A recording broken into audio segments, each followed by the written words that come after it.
I believe I've just missed something amazing. Excellency, how are you? What a pleasure to see you. I have to tell you, I did not want to miss this. I am so excited to be here with you. I know I look exhausted. Yesterday was an epic day for all South Africans. And I didn't want to miss it. So I went to Parliament and I felt that I was witnessing history. And I was witnessing a moment where South Africans came together and said we were one. It was very special. So we stayed up until very late. Please forgive my voice. Is that a yes? Nonhlanhla, thank you so much for putting this together. Thank you so much for inviting all of us.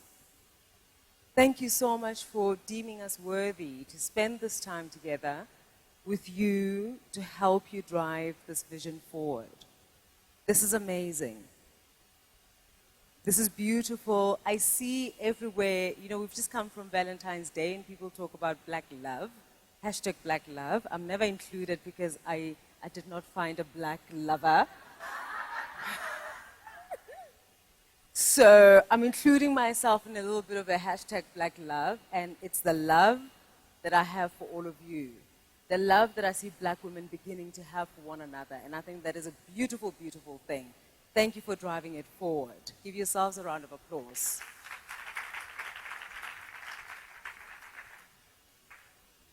Ordinarily, I didn't want to write a speech because I wanted to have the opportunity to speak to you from the heart. But the fatigue from yesterday meant, in the plane, I'd better put something together.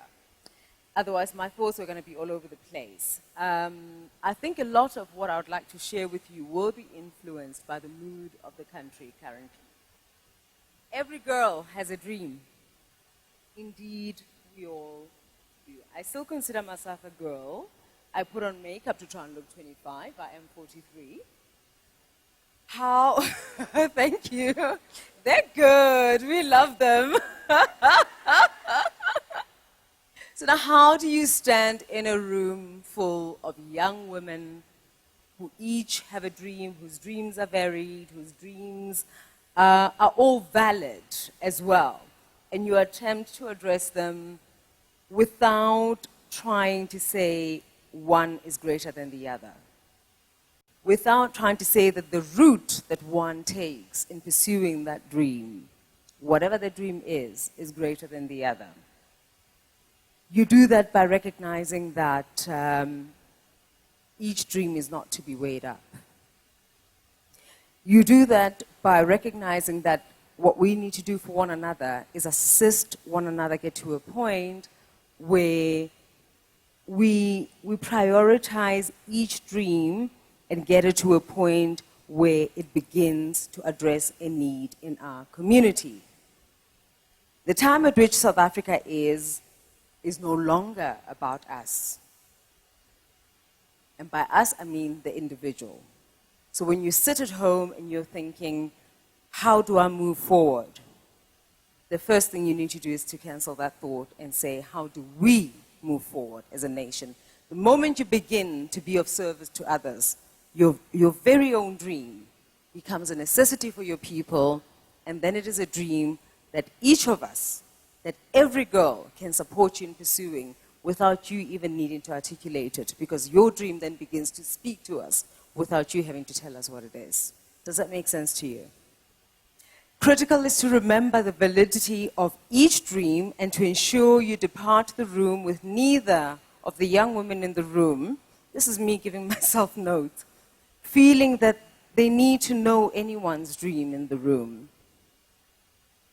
I wanted to leave this room with each of you understanding that we each have a role to help the next person achieve the very best of what they dream for themselves, if it serves us all. South Africa, I think I need my water. South Africa's erstwhile slogan, if you will recall, And I know that many of you, thank you, darling. And I know that many of you are too young to recall, but we had a slogan which was alive with possibilities. I was at the time too young to have it resonate. I liked it, it sounded good, but it lacked resonance at the time. I get it now, and it is a slogan that I wish to invoke as I speak to you today. Today is hopefully going to be about more than just speaking about ourselves, but more about looking outwards to truly see how each of us can ensure an improved economy, an improved social contract with one another, and indeed a kinder engagement with the planet that has nourished us for so long without asking much from us, but that we are just responsible. Now, you know why I care about this. Immediately after asking for water. I'm the girl that gets to have 2-minute showers while you luxuriate in your baths. And when it started, I'm sure many of you have pools, so I can talk about pools. I'm always trying to be sensitive of the environment when I speak. For those of us who come from Cape Town, we don't have pools, so I don't talk about that there. But you Joburgers, you're fine. We drained our pool in March last year. So, you know, I'm a black girl, I don't swim, my child swims. And he has to visit people to enjoy that. I love my plants, I'm surrounded by flowers. I've had to stop having a garden that has flowers. I have trees, but only silver birches because they can survive. I watch people waste water. I listen to the charming Donald Trump, and I think we need to do the world different. We need to experience this life thing a little differently. So when I speak to you about how we're going to live our best lives and how we're going to be better citizens, please indulge me if it enters the world of politics a little bit and the world of just how we're better citizens in our environment. I've been affected by it, so I understand that perhaps a better conversation with people like Donald Trump needs to happen. If we choose to look outwards and begin to understand that depleting all natural resources without care is the reason some of us, as I've explained, have rationed water and alarm about our ability to access this scarce resource beyond today. This is truly something that has to be a shared responsibility. Just because you still have water in Johannesburg does not mean you're safe. This could happen anywhere. You know, Cape Town brings in the bulk of the tourism revenue that the President was speaking about in the State of the Nation address last night. And now we've threatened that by being irresponsible in obviously governing how we've managed the water crisis, but also just our water usage generally. So a less selfish world is one that remembers that we need to be better, not just for ourselves, but for future generations. How many of you have children? Show of hands. So all of us understand that for those of us who've been born into a world that has polar bears, where we can hike up Machu Picchu, my dream is to do Kilimanjaro. My other dream is to go back to Switzerland and do the Mont Blanc, and where we don't worry about the ice melting, where we can enjoy the snow and you know, be in a world where these things are not threatened by our behavior, yet we continue to say we want them. That will require that we act differently. That will require that even in our own businesses we act differently. I still have people that you send emails to and then I see them printing them. Because the one said she had just moved to Cape Town. She says, you know, na ke kgone go e bala if ke sa e tshwara e le pampiri. And I was like, 2017, this is last year. 2017, really? And I have to be careful when I say that because my son likes the Kindle and I like the idea of him actually having a book, so there's a contradiction in terms. But honestly, let us be kinder to the environment, and it begins with our behavior in each facet of our lives. So a lot of you are in business, instill that in the environment in which you lead as well. Many lives were lost for us to receive our greatest franchise, our assurance that we can vote in our country. I didn't expect that it would be a room full of only black women. Is there anyone who's not black here? The only non-white black person is here to work. I love you, Nontlantla. You even hire white girls. Let's teach her while she's here. You're welcome, darling. Our assurance that we can vote in our country is one that we honestly should not be taking lightly. You saw last week in the vote of no confidence case against one of my favorite ladies, our mayor in Cape Town, Patricia de Lille, that honestly, just one vote can sway the day. Just one vote. So when you sit at home and you say, it doesn't matter.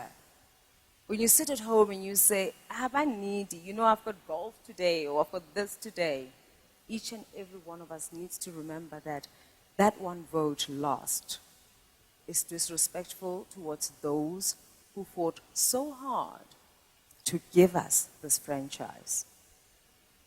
Those who died fighting for it without even realizing that it would actually ultimately be realized. I ask that we use it responsibly.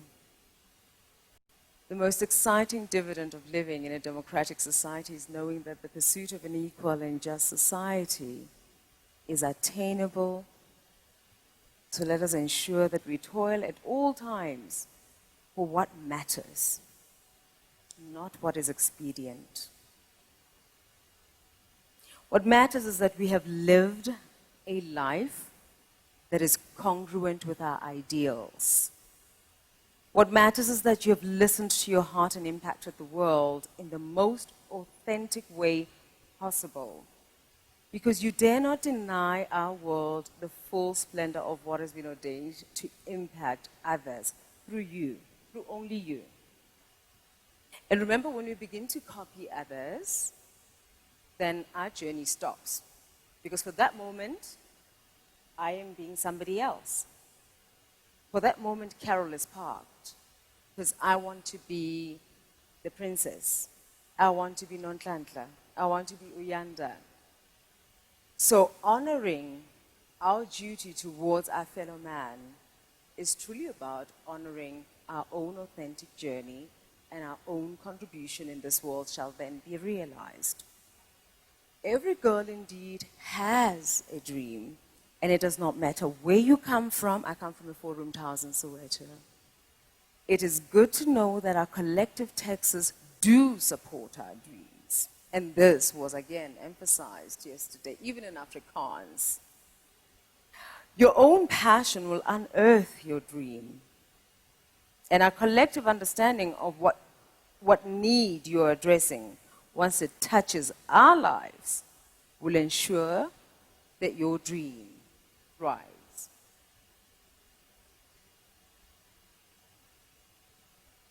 It's important to me that you heard that. Did that make sense to everybody? Every girl has indeed a dream, and it does not matter where you come from. Our collective texts support your dreams.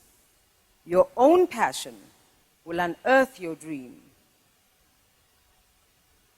And our collective understanding of what need your dream addresses will be realized only when your dream begins to touch us. So don't tell us about your dream. Make us feel it. Live truly in honor of your dream, and you will never have to even try and articulate it, because your essence will tell us what it is, and we will support you. Just think of the iPhone. You're recording me from an iPhone. He didn't tell us about it. He made it happen. And we're living it, we're feeling it. It's impacting each of our lives. I see beautiful cars outside. All of you really drive stunning cars. I come from Cape Town. They have beautiful homes, and we all drive Toyotas.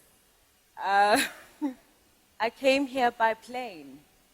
Those things were made to happen. And then we began to speak about them once they had been realized. So none of these innovators told us about their dreams. They simply pursued them. The story followed the delivery. Let us talk a little bit less and do a little bit more. South Africa, do you hear me? There's a lot of talking and not enough doing. There's a lot of, I want to do this. So-and-so and I are meeting to do this. And lots of meetings. And meetings about meetings.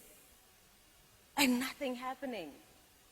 And we're at a crisis point in our country. There was a time when we were talking Asgisa. Does anyone remember Asgisa? And this accelerated shared growth was going to be attained, and we were going to be reaching 6.2. You know, even 5 would have been wonderful at the time because we knew what that felt like. And now we're sitting at, what, 1.6% growth? I don't know if my numbers are correct, but it is definitely under 2%, and it is just unacceptable.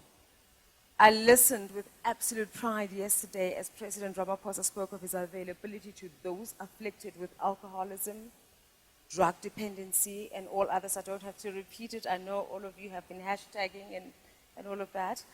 I listened with intent as he quoted a recently departed and much-loved legend whose name I dare mention despite my weave.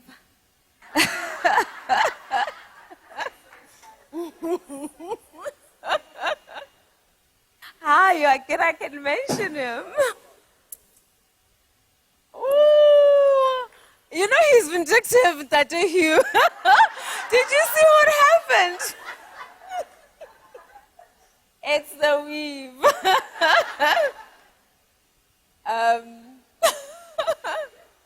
So I met with his then wife. I can't remember how many years ago, in a lounge in Dubai, because Dubai was famous for what it's famous for. And this is, I didn't know I was still living abroad, and I didn't know that there was this whole thing about him and the weave. So I go and I hug and everything, and then I come back home and I'm waxing lyrical about how fabulous he was. And he said, was he nice to you? So I think he must have thought it was my hair. May his soul rest in peace. But on a serious note, the president quoted something that I think should really be an inspiration to us all, something that really should be a rallying call for us all. Tuma mina, send me. We're all available, right? We've been available for all sorts of meetings. We've been available, we even slave for these meetings. Shoot, we pile the bed with dress after dress after dress because you never know who you're going to bump into as you go to these meetings. This was his bold declaration of his availability to serve our nation. This was his bold declaration that he will serve old and young, rich and poor, white and black, a rousing declaration of his allegiance to his oath, to his country, to his countrymen and women, as well as to our uniting principles. He implored us to return to the principles of Batho Pele, a sweeping desire to ensure that all of us feel the allegiance necessary towards our flag, and that it is felt all the way down to our children, because this is something that we need to impart on our children.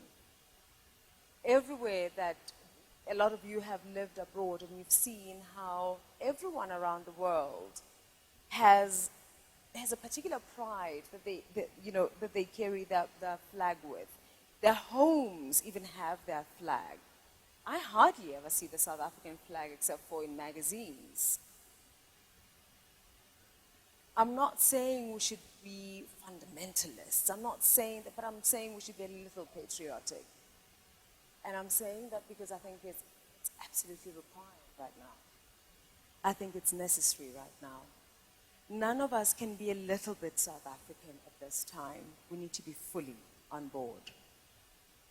And none of us can be a little bit African right now. We need to be fully African. Our South Africanness does not alienate us from the rest of our continent. And the sooner we embrace that, the sooner we can be a better South Africa. We host many nations. There can be a debate about whether or not we're all contributing in the manner that we should. But our need to be good hosts to those that are here with us, our need to be better neighbors to those who looked after us when we were in our hour of need, that is not taken away by the fact that we also have our own particular and unique needs. Please agree with me on that one. Thank you. So as we transform our society, one of the things that I think we as women need to begin to champion is the dialogue around being better Africans. Let us be kinder to our fellow man.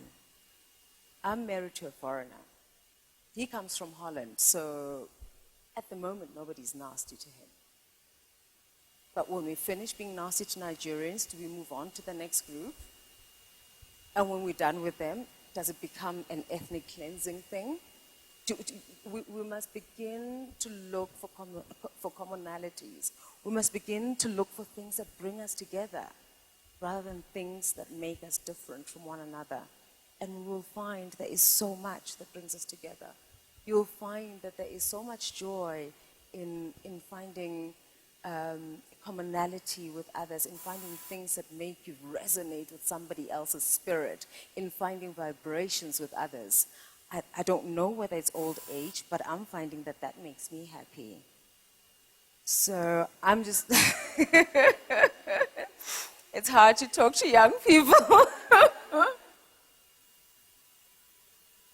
So I also ask that we be fully committed to helping that pensioner that is in despair, whose pension never reaches her home because it's finished before she even leaves the point at which she collects it.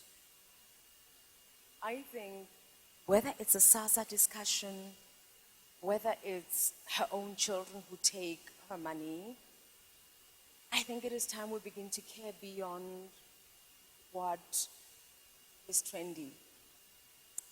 I think we need to make the untrendy trendy. This is not the forum to be talking about this, but I am hoping to just recruit all of you that we begin a movement of caring in the spirit of where our nation seems to be going now. Will we do that? We must commit ourselves also to mothering every child in need, with the understanding that our nation requires us to do so. I don't know if you're aware how many children go to bed at night in South Africa. It does not make sense in a world with such abundance. You know how much goes into your bin every night. You know how many pairs of shoes you have. God, I'm worse. I don't have clothes, but boy, do I have shoes.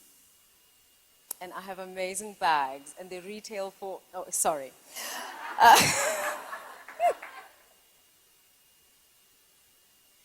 We must also remember that Ubuntu is not just a concept. It's not abstract. It is our way of being. And those of you who are closer to my age, you remember it. Stop pretending you don't. You know you remember it. We know it. We've lived it. I came back from school. I used to walk the street alone to get home. And I knew which house to go to get my key. And sometimes there were mistakes at home. My sandwich didn't really have bread which was without mold. Who wants to eat that? And I knew where to go to get what I needed in order not to be starving by the time my parents got home. And I was not related to them. Every child is your child. Every single child is your child. Even the naughtiest in your street is your child.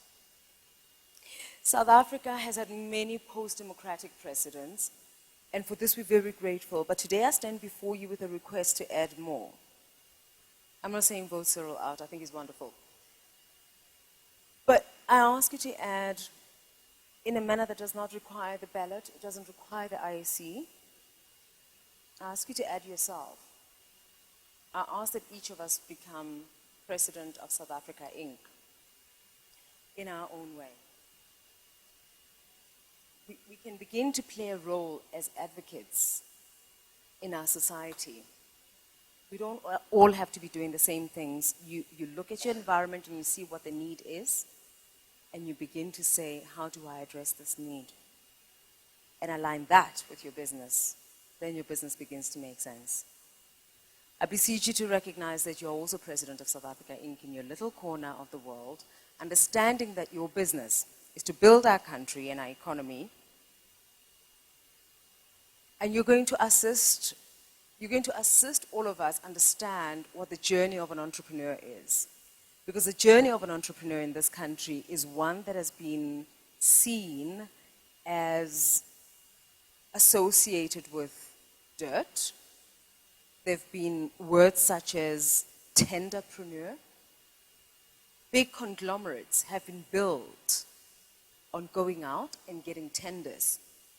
But because of transgressions of others, when black people go out and they get tenders, they get labeled things. I ask you to go out and pursue these and remember that these big conglomerates are what they are because they went out and got these tenders. Don't stay away from what you rightfully should be accessing because you don't want to be associated with the transgressions of others. If they're not your own, if you've done nothing wrong, you need to walk tall and own the opportunities that have been availed to us.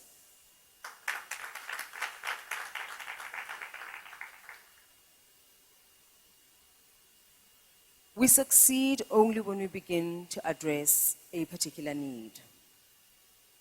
So even in pursuit of this, don't just tender for the sake of tendering. Tender because you really think you can do a good job and you can make a difference in the community and in society. Ntate Matamela's newly minted title is shared with us, as I ask you, but I dare say that we share the duties boldly with him and hark back to those famous words of the US president that said, and I quote loosely, ask not what your country can do for you, but what you. So I stand before you today as the UNICEF Special Advocate for Women and Children, having convened a Women's Giving Circle, and it is an honor for me to have been appointed such. I carry it with pride because it speaks to our commitment as women, to our children, to the women in our society who don't have the opportunities that we do, and to the community at large. It speaks boldly to our commitment to align our daily vocation and preoccupation with our purpose. In a country where 1 in 5 children will suffer stunted growth, where malnutrition is rampant and children continue to go to bed hungry, where children still have to cross rivers infested with crocodiles to access their education, today in South Africa. Children are still subjected to neglect and abuse by loved ones. We need to do more, we need to be more, we need to believe in our ability to be as well as our wish to be more. Remember that if you can see it, then you can be it. And for these children to see it, you need to be it. You can't be a role model in words. You need to be a role model in your deeds as well. So they can't see your business doing one thing and then you preaching something else. I can't stand before you today and say one thing when you know in your heart that my deeds are incongruent with it. Am I correct in saying that? So I keep on putting in my own new things. I've often been mistaken for someone who I believe is foreign to my grounding. So I'll clarify who I am. I am you. I do not come from privilege. I cannot describe a silver spoon. I'm a township girl, but I've always, always believed in my magic. I am magical, believe me, and so are you. There has never been a time when I've doubted not only my own, but your magic too. There has never been a time when I have thought you better than me, and there's never been a time when I've thought myself better than you. And I think that is what's going to assist South Africa go forward. If we understand that the attainment of equality was never just about race. It was also about how we live side by side with one another. And those are the fundamentals of a word that I hope is coming to mind, and that is respect. Respect for one another, not just respect of self. So by the same token, anyone who tells me that, oh, you're amazing, you're this, I'm grateful, thank you. But I'm only amazing if you recognize your own amazingness. I am only amazing if you own the fact that you're amazing.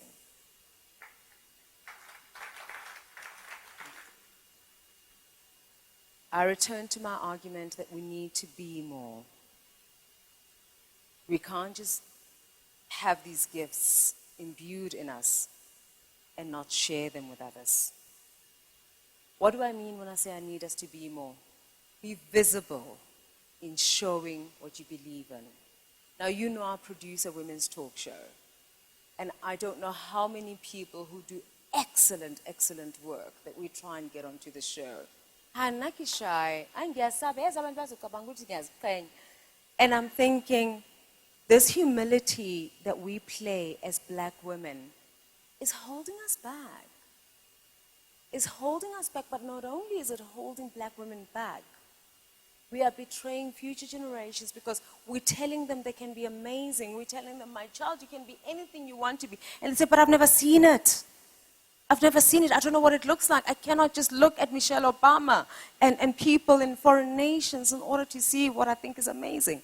Mommy, you need to be this amazing thing that you tell me I can be. So I am begging you to avail yourselves, not just Motswako, any show. And it doesn't just have to be the glossy magazines. Drum, bass, you name it. Be available. Let your children see you. Let them see you, the engineer that is black and beautiful. Let them see you, the doctor that is black and beautiful. Otherwise, the examples are always going to be television presenters and we don't know what they're doing at night. I'm sorry.